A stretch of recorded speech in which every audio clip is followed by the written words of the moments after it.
sein de la communauté d'agglomération, nous avons supprimé la collecte de l'amiante dans les déchetteries pour finalement la collecter directement auprès de l'usager. Les usagers n'étaient pas conscients des risques, transporter ça dans leur voiture sans prendre de précautions. Quand on est confronté à des poussières d'amiante ou quoi, il y a toujours la peur. Il y avait des craintes aussi bien des usagers et surtout des agents. Pour le gardien de la déchetterie, c'était très chronophage que de s'équiper, que de supporter des gants, un masque pendant 4 heures. Après la mise en place du projet, finalement, c'est nous qui collectons l'amiante directement chez l'usager. L'usager en fait téléphone à un numéro, il y a un service qui a été créé spécialement pour ça.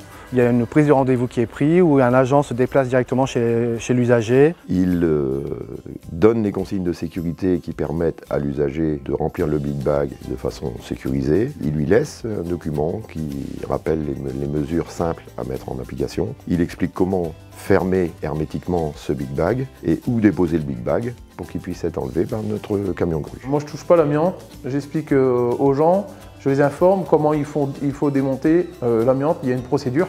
L'agent n'est plus exposé du tout à ces fibres d'amiante, de même que le chauffeur. Concrètement, pour les gardiens de déchetterie, nous avons supprimé le risque d'exposition à l'amiante. Ils sont finalement tout à fait heureux de cette nouvelle situation puisqu'ils préservent leur santé, leur sécurité et rendent leurs conditions de travail finalement meilleures. On n'a plus du tout aucun danger.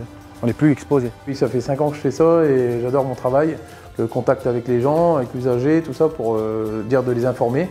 On est là pour les aider, on est un service public, donc on est là aussi pour les accompagner. Pour l'usager, le bénéfice est double. D'abord un service qui leur permet de ne plus venir en déchetterie pour déposer leur amiante et puis surtout préserver leur santé dans la mesure où on les informe des conditions dans lesquelles ils peuvent manipuler les tôles d'amiante et les déposer dans les contenants qu'on leur met à disposition. Ce modèle de collecte nous donne toute satisfaction et il y a de fortes chances qu'il soit dupliqué pour supprimer la collecte des encombrants en porte-à-porte.